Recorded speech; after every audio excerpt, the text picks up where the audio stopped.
कि लेखिका, रचनाकार स्त्री, अनुवादिका, अनुवादक स्त्री और मथुरा में आज इस कार्यक्रम में बोलने वालों में हम दो वक्ताएं या वक्तागण स्त्री, विषय स्त्री का पक्ष। और इसमें इस प्रकार से सुनना न शुरू करें कि स्त्री बोलेगी तो कहानी गुम हो जाएगी।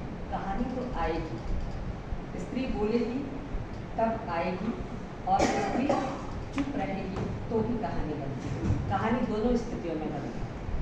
और दिलचस्प बात यह है कि लेखिका ने इस उपन्यास में इस तथ्य को पकड़ा है और खुद इस उपन्यास की पंक्तियाँ इस बात की गवाही देती है कि कहानी बनने के लिए बहुत कुछ की ज़रूरत नहीं। कहानी अपने आप बनती है, कहानी कहीं से भी बनती है और कहानी किसी की भी हो सकती है, लेकिन अगर औरत की हो और उसमें सरहद आ जाए तो कहानी को बनने से कोई रोक नहीं सकता। तो स्त्री कहेगी, स्त्री लिखेगी, स्त्री चुप रहेगी और स्त्री संवाद करेगी तो कहानी बननी है, इसे कोई रोक नहीं सकता।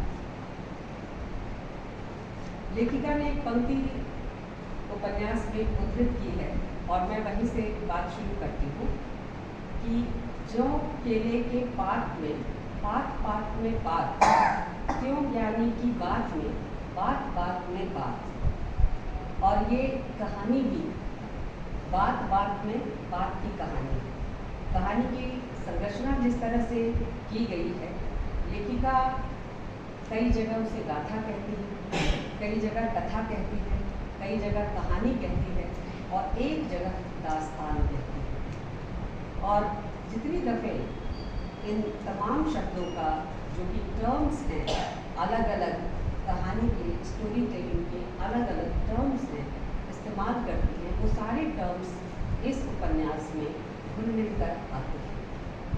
कभी लगता है कि हम दास्तान गोई के शिल्प से गुजर रहे हैं, कहानी के भीतर से कहानी निकलती चली जाती है और आखिरी जो सरहद जो हिस्सा है, तीसरा खंड है इस उपन्यास का, वहाँ तो कहानी के भीतर 3-4 कहानियाँ फ्लैशबैक में चलती हैं। माँ अपनी बेटी को सुनाती है और उससे कहानी का बहुत सारा जो झोल है, मैं इसे स्ट्रक्चर के लिहाज से झोल कहूँगी, क्योंकि शुरुआत के 200-250 पन्ने तक पाठक को ये पता ही नहीं चलता कि कहानी दरअसल विभाजन की कहानी है।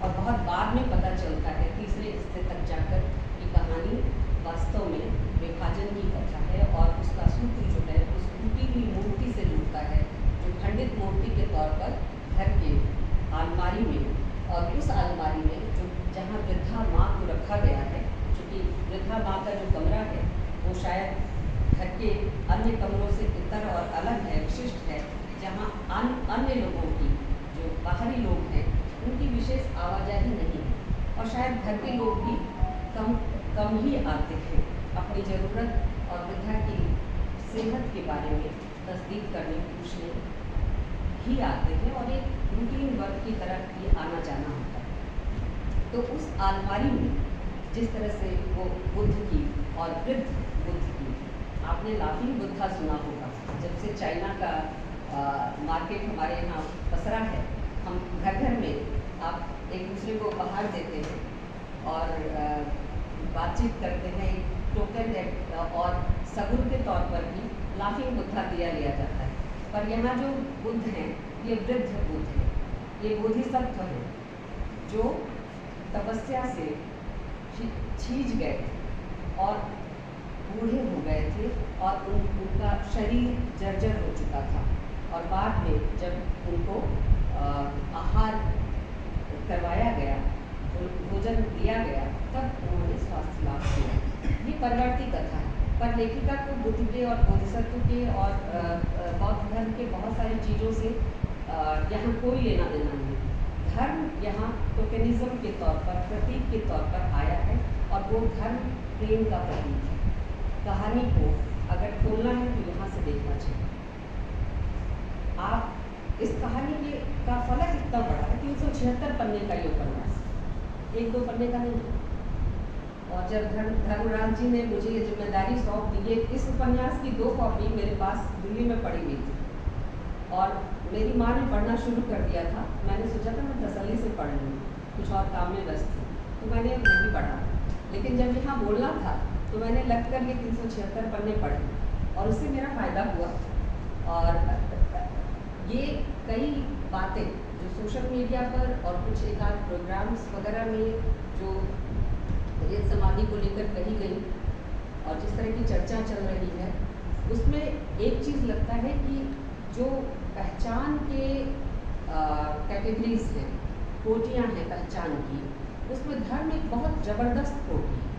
ये मेडिवल कोटि है, मध्यकालीन कोटि है धर्म पहचान की, जहाँ वो इंसान को एक आइडेंटिटी में बांधता है।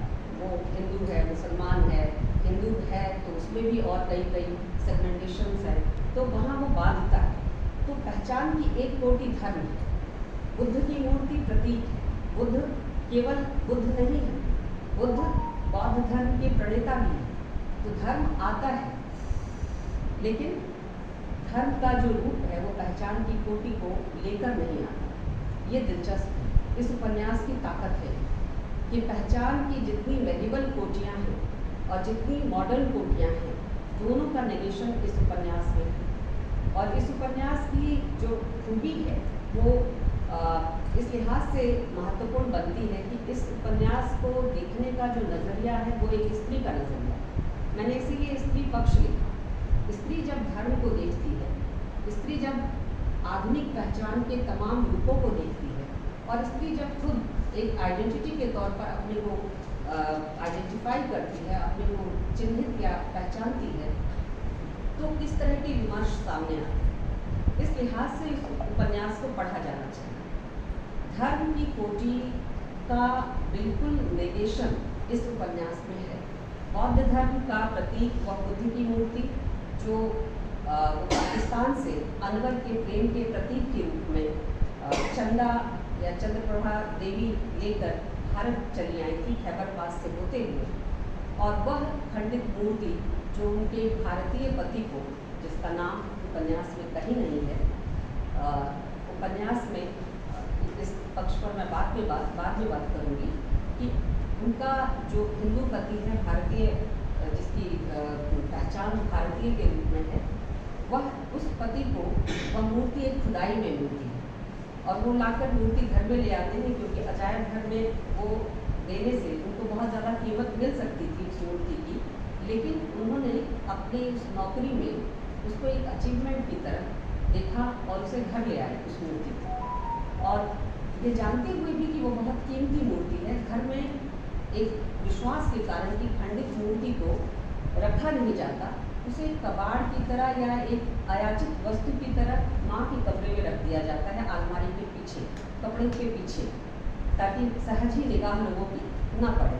जाहिर है ये एक टोटका या अंधविश्वास, जिसे जो भी कहें, आखिर अवचेतन या चेतन में हम जितना भी सजग होकर किसी चीज़ को नेगेट करें, निषेध करें, उसका जो संस्कार हमारे चले आते हैं वो लेखिका के भी संस्कार हैं। और इसलिए ये वहाँ जुड़ जाता है एक वाक्य कि इसलिए कि खंडित मूर्ति हिंदू घरों में ये मान्यता है कि खंडित मूर्ति घरों में नहीं रखी जाती। और लेखिका धर्म के, मैं जिसको उनके उपन्यास लेखन का महत्वपूर्ण पक्ष बता रही हूँ, लेकिन संस्कार भी हमारा पीछा नहीं छोड़ते, संस्कार भी साथ साथ चलते। तो ये विश्वास जो अंधविश्वास का ही एक रूप है कि खंडित मूर्ति घर में नहीं रखते, और वो मूर्ति इसलिए माँ के कमरे में रखवा दी जाती है, और वो भी कपड़ों के पीछे, ताकि सहज ही लोगों की निगाह वहाँ नहीं पड़े। वह मूर्ति जो है वो कहानी की कई पेचों को खोलने वाली है। घर बदला जा रहा है, बेटे का घर, यानी कहानी को पढ़कर जो चीज़ आपको पता चलती है उसमें स्पष्ट तौर पर जाहिर होता है कि उस वृद्धा के 2 बच्चे हैं, एक बेटा और एक बेटी। बेटी स्वतंत्र तरीके से जीना चाहती है और उसकी एक अलग कहानी बहुत हल्के हाथ से लेखिका ने लिखी है।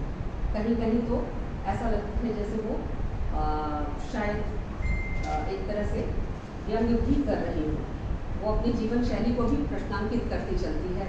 लड़की कई बार जब आत्मालोचन करती है, आत्मालाप करती है, तो कई बार अपनी जीवन शैली को प्रश्नांकित करती है कि उसके घर वाले क्या समझेंगे जैसे वो जी रही है। जिस तरह का वह आत्मनिर्भर, स्वतंत्र और मुक्त जीवन जी रही है, उसके घर वाले, नाते रिश्तेदार जब देखेंगे और उसके मित्रों से मिलेंगे तो क्या समझेंगे। और इस तरह से कहानी में ये चीज़ जाहिर होती है कि 2 बच्चे हैं उस वृद्धा के, और उन 2 बच्चों में जो बेटा है वो सरकारी नौकर है, क्योंकि तमाम चीज़ों का जिक्र है, मेडिकल सुविधाओं का जिक्र है, CGHS का जिक्र है, जिस पर दवाइयाँ सस्ती मिलती हैं और फ्री में इलाज सरकारी नौकरों के रिश्तेदारों और उनके घर वालों का होता है, मतलब निर्भर रिश्तेदारों और घर वालों का होता है, उसका जिक्र है। तो उससे जाहिर होता है कि बेटे को सरकारी सुंदर बंगला मिला हुआ है, तो कोई बड़ा ओहदा बेटे का रहा है, क्या रहा है वो नहीं पता चलता। बहरहाल तो बेटे की नौकरी समाप्त हो रही है, अब घर बदला जाएगा, सरकारी फ्लैट से अब छोटे घर में जाया जाएगा। जाहिर है बहुत सारी चीज़ों को ले जाने का वक्त नहीं है, ले जाने की इच्छा भी नहीं है, क्योंकि वो सारी चीज़ें अब वहाँ कबाड़ का रूप धारण करेंगी। तो ऐसी बहुत सारी चीज़ें जो भविष्य में काम आएंगी, माँ के कमरे में ठूस दी गई थी, और अचानक वह वृद्धा कहानी के 100-150 पन्ने तक चलने के बाद उस वृद्धा में जो बिल्कुल हरकत रहित थी, बिस्तर पर लेटी, उसके अस्तित्व को पहचानना, खोजना मुश्किल होता था, इतनी दुर्बल थी, इतनी निष्क्रिय थी और इतनी निरपेक्ष थी दुनिया के प्रति, अपने बेटे और उसकी गृहस्थी के प्रति, बाहरी दुनिया के प्रति, कि लेखिका इस पूरे खंड को जो नाम देती है वो पीठ, ये नाम भी प्रतीकात्मक है। पीठ यानी सामने का हिस्सा, शरीर का अगला हिस्सा, और पीठ बिल्कुल असुंदर, मजबूत, लेकिन आप पीठ का वर्णन बहुत ज़्यादा साहित्य में भी नहीं पाएंगे और सौंदर्य के मानकीकरण में भी पीठ की बहुत बड़ी भूमिका है। पीठ एक निरपेक्ष और उपेक्षा, यानी किसी भी तरफ से पीठ फेरना, है ना। तो पीठ, दरवाजा, ये प्रतीक आते हैं शुरुआत के हिस्से में। दरवाजा वह जिससे बहुत सारे लोग आते जाते हैं, लेकिन वो जहाँ है वहीं खड़ा रहता, दरवाजा नहीं बदलता। दरवाजा भी प्रतीक है और पीठ भी प्रतीक है। पीठ उस स्त्री की निरपेक्षता का, उसकी तटस्थता का, उसकी निस्संगता का प्रतीक है, जिसका लगाव उस टूटी हुई मूर्ति या बुद्ध की उस मूर्ति के साथ है। वह स्त्री जिसने सारी गृहस्थी का भार अपने ऊपर ले रखा था, वो तमाम तरह की चीज़ें बनाती थी और अपने परिवार का पालन पोषण करने में उसकी महत्वपूर्ण भूमिका रही थी। वह गृहस्थी में रची बसी थी, लेकिन अचानक उसने उस गृहस्थी से पीठ फेर ली, और पीठ इस तरह से फिरी कि वह किसी भी तरह से सीधी होकर नहीं ले रही थी, यानी वो किसी तरह से सम्मुख नहीं हो रही थी, वो विमुख ही थी।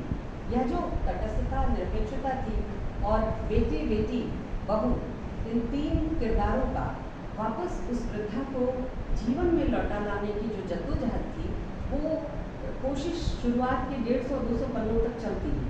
बार बार बेटा कहता है, ये चीज़ माँ से पूछो, ये अचार कैसे बनेगा माँ से पूछो, भला ट्रे कहाँ रखी है माँ से पूछो, वो चीज़ कैसे तैयार होती है, कोई खास व्यंजन, वो माँ से पूछो।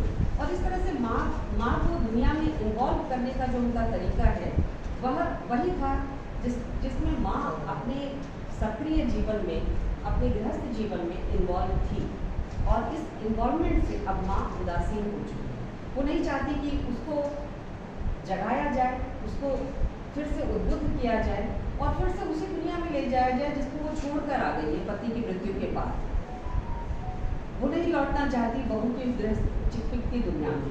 वो चाहती, वो निरपेक्ष पड़ी है अपने उस अकेले कमरे में जहाँ टूटी हुई बुद्ध की मूर्ति रखी है और बहुत सारी ऐसी चीज़ें रखी है जिसका उस गृहस्थी में, बेटे की गृहस्थी में कोई उपयोग तात्कालिक नहीं था। भविष्य में होगा ये सोचकर, कब फेंके जाने लायक भी नहीं है ये सोचकर, वो चीज़ें माँ के कमरे में ठूस दी गई है।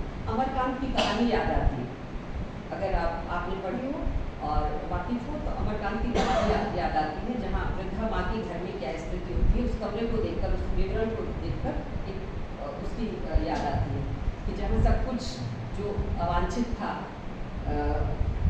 जो उपयोग में नहीं आने वाला था वो सब कुछ माँ के कमरे में भेज दिया गया। और वृद्धा उन तमाम आवाज़ों पर जो उसे वापस उसकी पुरानी भूमिका में लौटा ले आना चाहती है, कोई सारा नहीं देती, कोई हरकत नहीं करती, कोई इशारा नहीं करती, और वो वैसे ही तटस्थ, ठंडी, निरपेक्ष पड़ी रहती है। लेकिन जब ये घटना घटती है कि बेटे का तबादला बेटे का रिटायरमेंट हो गया है और नए घर में जाना है, बहुत सारी चीज़ें अब हटा देनी होगी, और जाहिर है माँ के कमरे की भी तमाम चीज़ें हटेंगी, क्योंकि उस कमरे में रखी जाने वाली चीज़ों को लेकर बेटे और बहू में झगड़ा भी हो चुका। और बहू ने ताना दिया कि वो पूरा एक कमरा घेर के पसरी तो रहती है, तो उस छोटे से फ्लैट में माँ के लिए कौन सी जगह होगी। एक चिंता थी बेटे बहू दोनों को। अचानक पोता एक किरदार है जो नाम के साथ आता है। दिलचस्प चीज़ ये है कि इस उपन्यास में किरदार नाम के साथ नहीं आता, रिलेशनशिप में आता है। बेटा, बेटी, बहू और एक और कैरेक्टर है जो कभी कभी आता है, जिसने उन उत्साह के क्षणों को, आशा के उन बिंदुओं को एक तरह से चिन्हित किया है, मार्क किया है। उसका कोई नाम ही नहीं है, उसका नाम है मैं। और मैं तब आता है जब कोई उत्साह का मोमेंट आता है, क्षण आता है, रेनबो आता है, इंद्रधनुष आता है, तब वो आता है। और ये सारे अनाम कैरेक्टर हैं जो प्रोमिनेंट कैरेक्टर हैं इस उपन्यास में। दिलचस्प बात ये है कि लेखिका ऐसा सजग ढंग से कर रही है। क्यों कर रही है, इसकी अभी बहुत व्याख्याएँ आनी बाकी हैं। फर्स्ट रीडिंग में जो मैं समझ पाई हूँ वो ये कि अन्य जितने कैरेक्टर हैं, जैसे रत्तीलाल हैं, सुशीला हैं, हाँ, और भी जो नौकरों के जितने कैरेक्टर हैं, और एक थर्ड जेंडर है रोजी, वो सब नाम के साथ आए। लेकिन जो उपन्यास के प्रमुख कैरेक्टर हैं, जिनके जरिए कहानी आगे बढ़ती है, उपन्यास में जो चीज़ महत्वपूर्ण होती है वो चरित्र होता है। और चरित्र अगर अनाम हो, माँ भी माँ हो, माँ का नाम चंद्रप्रभा देवी है, ये पाठक को तब पता चलता है जो 400 मतलब 300 सवा 300 पन्ने पढ़ लेता है।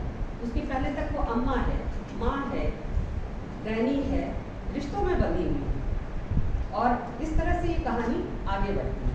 तो बहरहाल तो ये चिंता होती है कि इस बुद्ध की मूर्ति को भी अब हटाना पड़ेगा। और सिड या पोता जो है, सिद्धार्थ का शॉर्ट फॉर्म है सिड, तो पोता एक छड़ी लाकर अपनी गृहिणी को देता है, और अचानक सब एक दिन देखते हैं कि गृहिणी अपने बिस्तर पर उल्टा लेटकर उस छड़ी को आकाश में ताने को, वो छड़ी एक जादू की छड़ी बन गई। और यहाँ पर अगर आप देखें तो जितने भी जो हमारे लैटिन अमेरिकी लेखक लेखिकाएँ हैं, उनकी रचनाओं की याद आती है। क्लेरिस लिस्पेक्टर की एक कहानी है कि रविवार के आने से पहले, और उस कहानी का एग्जैक्ट नाम मैं भूल रही हूँ, मैंने उसका इस्तेमाल किया है कई जगह। तो उस कहानी में क्लेरिस लिस्पेक्टर इसी तरह की जादुई दुनिया की चर्चा करती है। एक शब्द है जो जादू का दरवाज़ा खोल देता है, और उस शब्द की चाबी किसके पास है? परिवार के अंदर उस शब्द की चाबी पिता के पास है, माँ के पास नहीं। माँ उस घर में हर जगह है, हर कोने कतरे में माँ है, लेकिन चाबी माँ के पास नहीं है। बच्चा बोर होता है और वो चाहता है कि उसको उस बोरियत से निजात मिले, और वो पिता से कहता है कि कुछ ऐसा खेलने का सामान उसे दो, तो पिता उसे उस शब्द की चाबी देता है, और वो चाबी लेकर वो एक नई दुनिया उसके सामने एक खिड़की खुल जाती है, और उस नई दुनिया में तरह तरह की चीज़ें देखता है। वहाँ सब कुछ है, नए नए शब्द हैं, जादुई शब्द हैं, और उन सबको देखकर वो भूलता नहीं है अपने पिता को, लेकिन भूल जाता है अपनी माँ। माँ सब जगह है, उसे सामान देती हुई, खाना खिलाती हुई, लेकिन माँ उसकी उस जादुई दुनिया में कहीं नहीं। तो ये इस कहानी में भी पूरे इस गृहस्थ परिवार में माँ सब जगह है, माँ कहाँ नहीं है। ये इस कहानी में ही एक पंक्ति आई है, माँ कहाँ नहीं है और कब नहीं थी। माँ सबकी है और सब जगह है, लेकिन माँ की आइडेंटिटी कैसी होती है, परिवार के भीतर क्या होती है, माँ की इच्छा अनिच्छा क्या होती है, उसके सुख दुख क्या होते हैं, सबकी ज़रूरतों को पूरा करते करते उसकी अपनी इच्छाएं कब कहाँ दफन हो जाती हैं, इसकी चर्चा हम सब कभी नहीं करते। हमेशा सोचते हैं माँ से उसकी कहानी पूछ लेंगे, जीते जी पूछ लेंगे, पर बहुत कम को याद रहती है माँ से उसकी कहानी पूछना, उसके कोने अंतरे में झांक कर देखना, उससे उसके अंतरंग को जान लेना बहुत मुश्किल होता है। इस वृद्धा के अंतरंग को भी कोई नहीं जानता। उस मूर्ति की कथा को बाकी लोग जिस रूप में जानते थे और वृद्धा जिस रूप में जानती थी, दोनों में जमीन आसमान का अंतर था। बाकी लोगों के लिए पिता द्वारा खुदाई में प्राप्त हुई खंडित मूर्ति थी, जबकि उस माँ के लिए उसके प्रेम का प्रतीक था। वो मूर्ति उसके प्रेम की प्रतीक थी और ये चीज़ बहुत बाद में हुई है। तो माँ उस छड़ी के सहारे धीरे धीरे हरकत में आती, वो छड़ी तान कर कहती है मैं कल्प करूँ, और कल्प करूँ माँ अब कल्प तरू हो जाती है। सत्य का एक नया फॉर्मेट है ये, और ये सत्य आपको जादुई दुनिया में ले जाता है। यहाँ कल्प तरू जो इच्छाएं हम सामान्य रूप से पूरा नहीं कर सकते, वो अयाचित तरीके से कोई और दे जाता है, और सिर्फ इच्छा करने मात्र से ही आपको चीज़ें हासिल हो जाती हैं, श्रम करने की कोई ज़रूरत नहीं। और ये कल्प तरू अपने घर का जितना भी सामान होता है, उसके कमरे का, जिस पर वो अपना एक तरह से कह सकते हैं, अधिकार शब्द गलत होगा, लेकिन जो उसके दायरे में था, उन तमाम सामानों को वो अलग अलग लोगों को वितरित कर देती है। लेकिन मूर्ति किसी को नहीं देती। मूर्ति लेकर वो चल देती है कहाँ? मूर्ति को सुरक्षित जगह पहुँचाए। मूर्ति को लेने की इच्छा उसकी बेटी जाहिर करती है, और स्पष्ट नहीं होता कि मूर्ति को देने के लिए क्या वो बेटी के घर को निकली थी।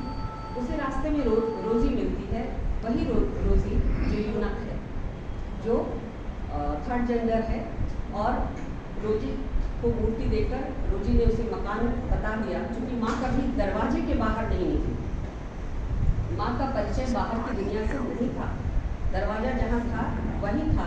दरवाजे से कुछ लोग अंदर आते थे और दरवाजे से कुछ लोग बाहर जाते थे, लेकिन माँ दरवाजा उलांघ नहीं सकी थी, और जब एक बार उलांघती है तो जाहिर है रास्ता खो जाती है, वो भटक जाती है, और काफ़ी लंबे समय के अंतराल के बाद वो बेटी को पुलिस स्टेशन में मिलती है। पहली बार बेटी वहाँ अनवर का नाम सुनती है, शौहर, अनवर, कुछ ऐसा ही शब्द, और वो सारे शब्द इस तरह के होते हैं जिसका कोई मीनिंग नहीं होता, जिसका कोई तार्किक क्रम नहीं होता। और इस क्रम में, इस अतार्किकता में पाठक को भी लगता है कि ये क्या अजीब अजीब तरह के शब्द बोले जा रहे हैं। आप देखिए, विभाजन की जितनी कहानियाँ हैं हमारे सामने, जितनी कथा रचनाएं हैं हमारे सामने, अगर आप उसका केवल भाषा वैज्ञानिक अध्ययन कीजिए तो बहुत दिलचस्प नतीजे सामने आते हैं। विभाजन की तमाम कहानियों में जो संवाद अदायगी है, शब्द का प्रयोग है, उसमें एक तरह की अतार्किकता, क्रम रहितता और गैप्स, दो शब्दों के बीच में अंतराल, खाली जगह, रिक्त स्थान आपको खूब मिलेगा। मंटो की तमाम कहानियाँ इसका उदाहरण है। कृष्णा सोबती सिक्का बदल गया में अतार्किक या अटपटे शब्द तो शालिनी नहीं कहती, लेकिन वह जिस तरह से अपनी भंगिमाओं से और बाकी मुद्राओं से जाहिर करती है, वह उस अतार्किकता को, उस अटपटेपन को जो उस सिचुएशन में निहित है, उसको स्पष्ट कर देता है। तो विभाजन की कहानियों में, लेकिन अभी तक पाठक को नहीं पता कि पुलिस स्टेशन में बर्राने वाली ये जो माँ है, ये क्या वाकई पागल हो गई है, विक्षिप्त हो गई है, इस तरह की भाषा क्यों बोल रही है, उसका शौहर, अनवर, कौसर, इस तरह के शब्दों का प्रयोग वो क्यों कर रही है। न बेटी समझ पाती है, न उसके अन्य कोई रिश्ते नाते के लोग समझ पाते हैं, और माँ अब थोड़ी से चेंज के लिए बेटी के घर चली आती है। बेटी जिसके घर को वाकई में घर नहीं कहा जा सकता। घर कैसा था? उसका घर बिना दीवार का था, बहुत खुला, हरियाली से अटा पड़ा। बालकनी खोलो तो सामने हरियाली दिखती थी। ड्राइंग रूम, पर्सनल रूम का कोई विभाजन नहीं था, बस कुछ पत्ते, कुछ घास, जूट की चीज़ें ऐसे लटक कर केवल आभास देती थी कि ये उसका स्टडी है, ये उसका पर्दे का कमरा है, ये उसका बाथरूम है, इत्यादि इत्यादि। अन्यथा उसके घर में एक विशाल खुलापन था जो उसकी ज़िंदगी की तरह ही था। वह परिवार की जो पुरानी संरचना है उससे बाहर निकल रही थी। हालांकि इसके लिए उसको काफ़ी सामाजिक आलोचना झेलनी पड़ी थी। दिलचस्प बात यह है कि गीतांजलि श्री इस उपन्यास की शुरुआत में ही कहती है कि कौन कहता है कि संयुक्त परिवार मर गया, संयुक्त परिवार खत्म हो गया। ये मरा नहीं है, न ही खत्म हुआ है, बल्कि संयुक्त परिवार का स्वरूप बदल गया है। हमें अब भी ज़रूरत है एक दूसरे की, निश्चित तौर पर है, लेकिन संयुक्त परिवार का जो स्वरूप बदला है वो किस तरह से बदला है उसको वो बेटी के घर और माँ बेटी के संबंधों के माध्यम से स्पष्ट करती है। बेटा माँ को अपने साथ रखे हुए था और अब उसने बेटी के घर माँ को भेज दिया, ये कहते हुए कि अच्छा है, माँ का थोड़ा बदलाव हो जाएगा, मन बदल जाएगा और तब तक हमें भी समय मिल जाएगा, हम अपने नए घर को व्यवस्थित कर लेंगे और फिर माँ को वापस ले आएंगे। लेकिन माँ वहाँ जाते ही आमूल चूल बदल जाती है। बेटी उसे धीरे धीरे बदलने की कोशिश करती है और वह जो संवेदनात्मक प्रतिक्रिया है, संवेदनात्मक एक्सचेंज है माँ बेटी के बीच, वह माँ में बुनियादी परिवर्तन लाता है। वह स्त्री जो गठरी बनी हुई थी, ध्यान रखिएगा विभाजन की तमाम रचनाओं में और स्त्री संबंधी रचनाओं में विशेषकर गठरी भी एक प्रतीक है जिसको लेखिका ने इस्तेमाल तो किया है लेकिन उसको प्रमुखता नहीं दी। जबकि गठरी, स्त्रियों की गठरी विभाजन की तमाम कहानियों में, रचनाओं में गठरी बनी स्त्रियाँ, बोरी में ठूसी स्त्रियाँ, इस तरह की जो चीज़ें गठरियाँ, तमाम गठरियाँ जो है स्त्रियों की विभाजन की कहानियों में और उपन्यासों में दर्ज है। लेकिन यहाँ गठरी कुछ बार आई है, वो भी आखिरी हिस्से में। तो वो माँ जो बिस्तर पर गठरी बनी बैठी रहती थी, वो बेटी के घर जाकर हरकत में आ गई। बेटी का एक प्रेमी भी है और वो पति भी कहा जा सकता है, क्योंकि बेटी शायद जो संदर्भ मिलते हैं लिव इन में रहती है और लिव इन रिलेशनशिप में रहने के कारण बेटी को संकोच होता है कि अगर माँ के सामने वह जो अनाम उसका प्रेमी है जिसका नाम के है, वो के आ जाएगा तो माँ उसको कैसे लेगी, इस संबंध को कैसे समझेगी, क्योंकि माँ की दुनिया और बेटी की दुनिया में बहुत बड़ा अंतराल है। बेटी की जीवन शैली में भी अंतराल है, बेटी के का जो कार्य क्षेत्र है उसमें भी अंतराल है। वो सरकारी नौकर नहीं है, वो लेखिका है। बेटी की आइडेंटिटी है, बेटी की एक पहचान है, वो लेखिका है। और उसके काम को लेकर घर में जो माहौल है कि वह अपना काम कहीं भी कभी भी कर सकती है। तो माँ के साथ रात को अस्पताल में सोने के लिए बेटी सबसे मुफीद व्यक्ति है, क्योंकि वो तो एडजस्टेबल है उसका वर्क, उसके काम को परिवार के भीतर क्या तवज्जो मिलती है, इन तमाम चीज़ों से हम समझ सकते हैं। और फिर माँ वहाँ जिस तरह से हरकत में आती है, चीज़ों को ग्रहण करने लगती है और एक तरह से कबाड़ तरह की बहुत सारी चीज़ों से वो नई चीज़ों का उत्पादन कर रहे हैं रोज़ी के माध्यम से। रोज़ी उससे तमाम तरह के कलात्मक चीज़ें जो माँ कभी बनाया करती थी, जानती थी, वो तमाम चीज़ों को बनवाती है और उसको किसी संस्था के जरिए, चैरिटेबल संस्था के जरिए लोगों में बंटवाती है। एक तरह से धर्मादा काम का जो माँ रोज़ी के साथ मिलकर करने लगती है। लोगों को अटपटा लगता है रोज़ी और माँ का रिश्ता, और उसके बेटे को भी ये रिश्ता अटपटा लगता है, बेटी को भी कभी कभी अटपटा लगता है। और कहानी इस तरह से आगे बढ़ती है। बाद में खुलता है कि ये रोज़ी कोई और नहीं, जब पाकिस्तान से भागते समय एक 11 साल की बच्ची जिसने माँ का हाथ पकड़ लिया था अपने जीवन की रक्षा की उम्मीद में, ये वही लड़की है रोज़ी। और रोज़ी की मृत्यु इस कहानी में हो जाती है। एक वाक्य में एक एपिसोड आता है कि और रोज़ी मर गई, एक अध्याय एक लाइन, रोज़ी मर गई, ये कहानी है। और रोज़ी जब मरती है तो माँ की इच्छा और जाग जाती है कि वो एक बार पाकिस्तान जाएगी और क्या लेकर जाएगी, कलौंजी के दाने लेकर जाएगी, क्योंकि रोज़ी ने कहा था कि उसे पाकिस्तान किसी को देना है। चिरौंजी के दाने लेकर जाए, तो पाकिस्तान में चिरौंजी के दाने उसको किसी को देना है, इसलिए रोज़ी की वो इच्छा थी। रोज़ी ने बताया था कि शहर ऐसा है, इसकी गलियाँ ऐसी हैं, और रोज़ी के लिए वो पाकिस्तान जाना चाहती। बेटा बड़ा अफसर था, उसने तुरंत ये चीज़ व्यवस्थित कर दी पासपोर्ट का प्लान रोजी के रहते रहते ही बन रहा था, लेकिन तत्काल ही पासपोर्ट मिल जाता है क्योंकि बेटा उनका सरकारी ओहदे पर एक बड़ा अवसर था। आसानी से पासपोर्ट बन जाता है, बिना वीज़ा के दोनों पाकिस्तान चले जाते। और अब फिर हद सरहद शुरू होती है। वहाँ कहानी में एक नाटकीय मोड़ आता है। वो उसका एक पूर्व पति होता है जिससे उसका पहले ही विवाह हो चुका होता है, और ये विवाह स्पेशल मैरिज एक्ट के तहत होता है, जो कि 1870 का स्पेशल मैरिज एक्ट रहा था, उसके तहत ये विवाह होता है।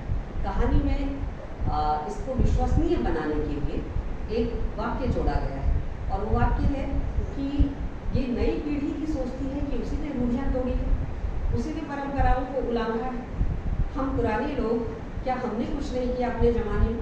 हमने भी इश्क किया है, प्रेम किया है, हमने भी रूढ़ियाँ तोड़ी है, हमने भी चीज़ों को बदला है, ये क्यों नहीं समझते नहीं? और इसके साथ ही साथ एक और वाक्य इसके नीचे ही आता है, जस्ट इससे लगा हुआ, कि दो पीढ़ियों को ये तो समझना चाहिए कि दोनों पीढ़ियों ने कुछ कुछ किया है।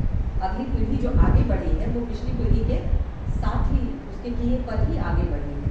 लेकिन अगर दोनों पीढ़ियों ने अपने अपने ज़माने में रूढ़ियाँ तोड़ी, परंपराओं को उलांघा, तो गलतियाँ ही की। इसे स्वीकार करने में क्या कष्ट है? दोनों पीढ़ियों को, जैसे विभाजन की गलतियाँ, सांप्रदायिकता की गलतियाँ, वैमनस्य की गलतियाँ, ये तमाम चीज़ें हमने की होंगी, हमने सरहदें बनाई होंगी। तो सरहदों को बनाने में जो हमारी ईर्ष्या का, हमारी जाहिलियत की जो भूमिका रही, उसको स्वीकार करने में क्या दिक्कत है? और सरहद को लेकर एक लंबा चौड़ा वक्तव्य माँ द्वारा पुलिस अफसर को दिलवाया जाता है। बहुत लंबा वो एक संवाद है। इस उपन्यास में आमतौर पर संवाद नहीं है, डिस्क्रिप्शन, विवरण में उपन्यास चलता है, लेकिन सरहद को लेकर माँ का जो संवाद है वो काफ़ी लंबा चौड़ा संवाद है। और वहाँ वो सरहद की व्याख्या करती है, और वो कहती है सरहद बांटने के लिए नहीं होता, सरहद तो उलांघने के लिए भी होता है, सरहद क्रॉस करने के लिए ही होता है। और अगर वो क्रॉस करके पाकिस्तान आ गई है तो क्या गलत किया है? सरहदें बनी ही इसलिए हैं कि एक दिन आप उसे मिटा दें। और इस तरह से एक नया पक्ष इस कहानी में दाखिल होता है। बहरहाल मैं जो बात आपसे कह रही थी कि ये तो स्त्री के पक्ष के जरिए कहानी का एक संक्षेप मैंने आपके सामने रखा, इसकी बहुत सारी बातें भी रखी, लेकिन इसके शीर्षक पर भी गौर कीजिए, रेत समाधि, यानी रेत की समाधि। और रेत क्या है? रेत कण है। रेत कभी उड़कर मुंह में चली जाती है, कभी आंखों में चली जाती है, रेत आपके शरीर से लिपट जाती है, रेत आपको निश्चल बना देती है, रेत आपको जड़ भी बना सकती है, और रेत आपको स्थायी तौर पर एक मुजस्सम भी बना सकती है। तो रेत चमकीली है, रेत लुभावनी भी है, और रेत अगर उड़े तो अतीत के बहुत सारे पर्दे आपके सामने खुद ब खुद खुलने लग जाते हैं। और रेत के कण, यहाँ रेत समाधि है। माँ बार बार माँ के संदर्भ में, बुद्ध के संदर्भ में रेत और रेत समाधि की याद की गई। रेत जीवन की है, रेत में जो मृत मरीचिका है उसकी भी कीमत है, क्योंकि उस मृत मरीचिका को पकड़ने के क्रम में आदमी जिंदा कोशिश करता रहता है, जीने की इच्छा बचाए रखता है। शायद रेनबो की चर्चा है इस उपन्यास में, लेकिन मिराज जो रेत की खूबी है, मृत मरीचिका जो रेत की खूबी है, वो इस उपन्यास में कहीं नहीं आया, जिसे मुझे लगता है कि आना चाहिए था। अनवर जो है वो उसके लिए मृत मरीचिका ही है जिसका पीछा करते करते वो पाकिस्तान चली गई। लेकिन यहाँ रेनबो है। रेनबो आशा और उत्साह का प्रतीक है जो उस मैग कैरेक्टर के जरिए आता है, और वो एक तरह से उस निश्चल वृद्धा को जैसे हरकत में लाने के लिए, उसके जागृत स्थिति को दर्शाने के लिए उस एपिसोड को बढ़ा गया है। तो कहने का अर्थ यह है कि रेत सब कामनाओं और इच्छाओं का त्याग भी है। रेत समाधि जो है सभी कामनाओं और इच्छाओं का त्याग भी है। समाधि की अवस्था में हम तभी जाते हैं जब हमारी कामनाएं हमसे अलग होती हैं, हम उनका त्याग पूरी वो कभी नहीं होती, लेकिन हम उनका त्याग करते हैं, हम उन्हें तृप्त मान लेते हैं और छोड़ देते हैं। और रेत कण जोड़ती, रेत का कण केवल अस्तित्वमान हो। ध्यान रखिएगा, मुझे यहाँ अज्ञेय की पंक्तियाँ याद आ रही हैं। नदी के द्वीप, हम द्वीप हैं और अगर मिटेंगे तो रेत बनेगी। अज्ञेय कहते हैं, नदी के द्वीप में कहते हैं तुम माँ हो, नदी माँ है और व्यक्ति जो है वो द्वीप है। वो अगर मिटेगा तो रेत का कण बनेगा और फिर उसी नदी में मिल जाएगा। तो इस तरह से ये जो ये रेत और नदी का, रेत समाधि का, इस तरह का जो बिंब है ये बहुत अनचिन्हा बिंब नहीं है। रेत अकेले कण, रेत का कण अपने में कोई मायने नहीं रखता। रेत कण कण जोड़कर ही अपने अस्तित्व को भासमान करती है, उजागर करती है। तो यहाँ लेखिका ने, अब मैं कुछ ऐसे बिंदुओं पर आपसे बात करना चाहती हूँ जो इस उपन्यास के, कह सकते हैं, आलोचना के पक्ष हैं और थोड़ा सा लंबा नाम हो गया हो तो मैं कुछ बिंदुओं को आपके सामने रखूंगी। जैसे कुछ ऐसे भी बोल रहे चूँकि मैं भाषा के संदर्भ में आपसे कहना चाहती हूँ कि इस उपन्यास में या तो जाने या अनजाने भाषा के विलक्षण प्रयोग हैं। जाहिर है कि सारे प्रयोग अनजाने नहीं होंगे, लेखिका ने जानबूझकर उन प्रयोगों को किया होगा और उससे एक नई भाषा गढ़ने की प्रक्रिया शायद हिंदी उपन्यास में और उसके शिल्प में विकसित होगी, ऐसी उम्मीद है। लेकिन ये भाषा क्यों, क्या लेखिका नहीं जानती कि हिंदी की जो खड़ी बोली है और हिंदी उपन्यास का जो ढर्रा है, ढांचा है, वो किस तरह का है, कैसी भाषा उसमें संप्रेषणीय हो सकती है और कैसी थोड़ा सा उबड़ खाबड़पन को लेकर हमें डिस्टर्ब कर सकती है। लेखिका खूब जानती है। इस उपन्यास में जितनी चीज़ें, जितने चित्र प्रस्तुत किए गए हैं, कौन सा आंदोलन है जिसकी चर्चा नहीं की। उपन्यास की अपडेटिंग भी है। ये उपन्यास अगर विभाजन पर है तो ध्यान रखिएगा कि विभाजन पर लिखे गए अन्य उपन्यासों के साथ इसकी तुलना की जाएगी। सन 1918 में ये उपन्यास प्रकाशित हुआ और यही वो समय है, उसी के आसपास का वो समय है जब कमलेश्वर कितने पाकिस्तान लिखते हैं। कृष्णा सोबती गुजरात पाकिस्तान से गुजरात हिंदुस्तान तक लिखती हैं और उनका पहला उपन्यास भी, कृष्णा सोबती का पहला उपन्यास भी इसी दौरान छपता है, जो कि पंजाबियत और पंजाबी भाषा से भरा हुआ। बहरहाल ये इन सब उपन्यासों के साथ रखकर ही इस उपन्यास को देखा जाना चाहिए, क्योंकि अगर इसकी थीम, जो कि अगर विभाजन से काट दें, हद सरहद को काट दें, यानी आखिरी हिस्सा इस उपन्यास का काट दें, तो ये उपन्यास एक पश्चिमी स्ट्रक्चर को हमारे सामने, उपन्यास लेखक के जो पश्चिमी यूरोपीय स्ट्रक्चर है उसको हमारे सामने लाता है। आप इस उपन्यास को पढ़ें या अरुंधति राय का उपन्यास, मुझे बार बार इसको पढ़ते हुए याद आ रहा था, जैसे वो रैचल के चरित्र का विवरण देती है, परिवेश का विवरण देती है, पर्यावरण की चर्चा करती है, तमाम चीज़। कुछ फार्मूला है जिसको इस उपन्यास में इस्तेमाल किया गया है। मसलन लेखिका ने बहुत स्पष्ट कहा है, औरत, सरहद, पर्यावरण, विभाजन, ये बहुत स्ट्रॉन्ग पॉइंट्स हैं किसी कहानी के बारे में। पर्यावरण पर चर्चा करें और वहाँ कौवों की सभा लगवाएं, और कौवा ऐसा जो आपकी भाषा समझता हो, मनुष्य का अंतर्मन जानता हो और वो तमाम चीज़ों की चर्चा करता हो जो बड़े के मन में आ रही है। और यही नहीं, कौवा दूध भी बन जाता है।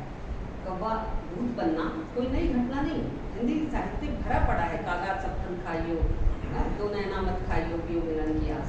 ये कागा रहा है, दूध रहा है। कागा को दूध बनाना नई चीज़ नहीं, पक्षी दूध रहे हैं। लेकिन हिंदी उपन्यास में इस तरह का स्ट्रक्चर लेकर आना और कौवों की सभा कराना, कौवों में एक नारीवादी कवि का कल्पित करना और नारीवादी स्त्रीवादी ना कहकर नारीवादी कहकर, ये अपने आप में मीनिंगफुल है। और यही एक चीज़ और कहूँ कि विभाजन पर बात करेंगे हम और सांप्रदायिकता पर बात नहीं करेंगे। धार्मिक उन्माद पर बात नहीं करेंगे तो विभाजन पर बात पूरी होगी। हद सरहद पढ़ते हुए जो आखिरी हिस्सा है इस उपन्यास का, अगर आप उसे पढ़ जाएं तो एक जबरदस्त रूमानी प्रेम कथा लगती है। अटपटी भाषा का इस्तेमाल शुरू से लेकर 300 पन्नों तक रहता है। उसके बाद जो कथा में रवानगी आती है वो वही अंश है हद सरहद वाला, जहाँ कहानी कहानीपन में ढलती है। अन्यथा तो एब्सर्ड भी कह सकते हैं, कहानी जिस तरह से लिखी गई है उसे हम एब्सर्ड भी कह सकते हैं। विवरण से भरा हुआ है, विवरण ज़्यादा है और इतना ज़्यादा है कि कई बार वो उबाऊ लगता है। तो जो कहानीपन है, जहाँ वो आ रही है चीज़ें, उस कहानीपन में जो आत्मीय शैली के भीतर में ढलकर चीज़ आ रही है, वहाँ विभाजन की बात कर रहे हैं, विभाजन में खोए हुए प्रेम की बात कर रहे हैं। लेकिन प्रेम क्या स्त्रियों ने ही केवल खोया होगा? अगर इस विभाजन केवल आप फोकस कीजिए हद सरहद पर, तो आप गौर करेंगे कि वहाँ एक स्त्री और एक नहीं अनेक स्त्री जो ट्रक में लाद दी गई है गठरियों की शक्ल में, बच्चे नहीं हैं, पुरुष नहीं है। विभाजन ठीक है, हमेशा स्त्रियों के देह पर विभाजन का एक बड़ा जलजला गुजरता है, युद्ध का गुजरता है, इसमें कोई संदेह नहीं। लेकिन विभाजन का दंश जो है केवल स्त्री नहीं झेलती, दोनों तरह के और जितने भी लोग हैं उसमें तमाम सेगमेंट के लोग हैं, धार्मिक पहचान के लोग हैं, राजनीतिक पहचान के लोग हैं। यहाँ धर्म नहीं है, धार्मिक उन्माद नहीं है, राजनीतिक कोई पक्ष विपक्ष नहीं है। और तो और अमेरिका इजराइल की चर्चा है, 2-3 बार अमेरिका में ऐसा होता है वैसा होता है, पासिंग रेफरेंस के तौर पर आता है। इजराइल की एक बार चर्चा होती है कि इटली और इजराइल में शुरुआत में होगी कि इटली और इजराइल में अगर आप जमीन को जरा सा भी खोदें तो मूर्तियाँ निकल आए, समाधियाँ निकल आए। तो बेहतर है कि उसे दाब दो जमीन में, समाधियों को उजागर करने की ज़रूरत नहीं है। समाधियाँ डिस्टर्ब करती हैं, समाधियाँ आपको अतीत में ले जाती हैं, समाधियाँ आपको स्मृति में ले जाती हैं, और स्मृति हमेशा सुखदायी नहीं होती, स्मृति दुखदायी भी होती। तो इटली और इजराइल की जमीन की खासियत बताते हुए इजराइल की भी चर्चा है। लेकिन भारत, पाकिस्तान, औपनिवेशिक भारत और उसमें बन रही जो राष्ट्रीयता है, इन तमाम चीज़ों की चर्चा नहीं है। अब इसको लेकर दो तरह से हम बात कर सकते हैं। एक तरीका तो ये है कि जब आप राष्ट्र की बात करें, राष्ट्र के बनने वाले तमाम, राष्ट्र कैसे बनता है उसके तमाम उपकरणों की बात करें। भाषा, राष्ट्र के बनने की सबसे आवश्यक शर्त है भाषा, भौगोलिक सीमा, साझा संस्कृति और राजनीतिक एक अनुशासन या तंत्र जो भी। तो ये इसमें से लेखिका सुविधा से भाषा को चुन लेती है।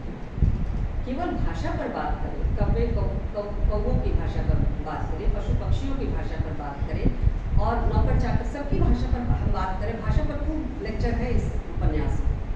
लेकिन भाषा के अलावा भाषा भूगोल नहीं है।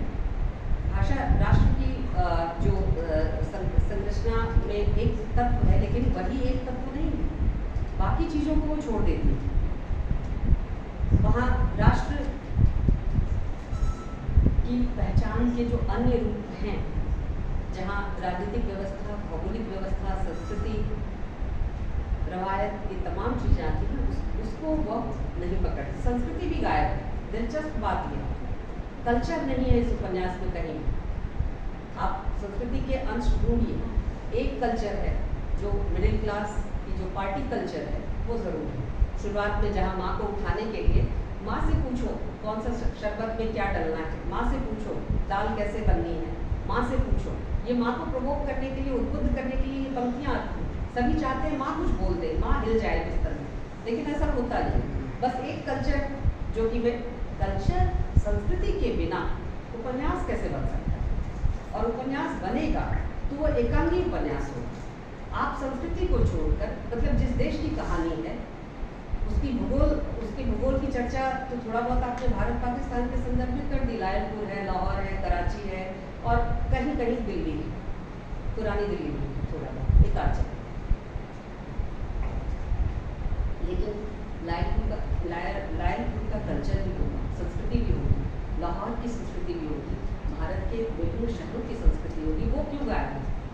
खुद स्त्रियाँ जो संस्कृति की वाहक है, संस्कृति को इंटरप्रेट करती हैं, उसको व्याख्यायित और पुनर्व्याख्यायित करती हैं, वो स्त्री अगर कथा की नायिका है तो संस्कृति को आना चाहिए था। संस्कृति इतनी यूजलेस चीज़ नहीं है कि आप उसे आधुनिकता के नाम पर या किसी भी चीज़ के नाम पर या न्यू डिस्कोर्स के नाम पर छोड़ दें। संस्कृति में आपको हस्तक्षेप करने की ज़रूरत है, और चाहे आप संस्कृति की नई व्याख्या पेश करें, कोई दिक्कत नहीं है, लेकिन संस्कृति केवल एकांगी और एक तरफा और केवल एक ही वर्ग की नहीं है। आप वर्ग को नेगेट कर रहे हैं, राष्ट्र की अवधारणा को नेगेट कर रहे हैं, और बॉर्डर को भी नहीं मान रहे, सरहद को भी नहीं मान रहे। ये तीनों चीज़ें हैं। और आप किस चीज़ को मान रहे हैं? भाषा को मान रहे हैं। भाषा वह जो जोड़ती है, मनुष्यों को जोड़ती है और मनुष्यतर संसार को भी जोड़ती है, ठीक है। लेकिन भाषा जोड़ने के साथ साथ, भाषा के साथ साथ ये तमाम चीज़ें भी महत्वपूर्ण हैं, जिसकी आप चाहे जिस रूप में चर्चा करते, लेकिन करते। स्त्री के पक्ष से हम एक बात कह सकते हैं कि स्त्री के लिए ना तो बॉर्डर बहुत यूज़फुल है, न राष्ट्र की परिकल्पना बहुत यूज़फुल है, न संस्कृति में अब तक उसकी जिस तरह की हिस्सेदारी रही वो बहुत महत्वपूर्ण है। लेकिन ये तो मुख्य डिस्कोर्स का हिस्सा है ना। राष्ट्र भी है, सीमाएं भी हैं, संस्कृति भी है, इस भाषा भी। इसे हम छोड़ कैसे देंगे? रीडिफाइन करेंगे, पुनर्व्याख्यायित करेंगे, अपने पक्ष विपक्ष को हम स्पष्ट करेंगे कि हमें कैसे संस्कृति चाहिए, हमें कैसा राष्ट्र चाहिए, हमें उस राष्ट्र में स्त्री की कौन सी भूमिका चाहिए, बाकी लोगों की कौन सी भूमिका चाहिए। स्त्री की बात करना केवल स्त्री की बात करना नहीं, स्त्री की बात करना स्त्री के नज़रिए से बात करना है जो पूरे समाज के लिए की जा सकती है। तो ये उपन्यास का एक ऐसा पक्ष है जो खटकता है। 376 पन्ने का उपन्यास, संस्कृति की एक चर्चा नहीं। आपको संस्कृति याद आती है तो छल्ले कपड़ों में संस्कृति याद आती है, संस्कृति याद आती है तो बेटे के तौर पर बेटे की स्मृति में आती है कि माँ के लिए वो कहाँ कहाँ किन शहरों से साड़ियाँ लेकर आए।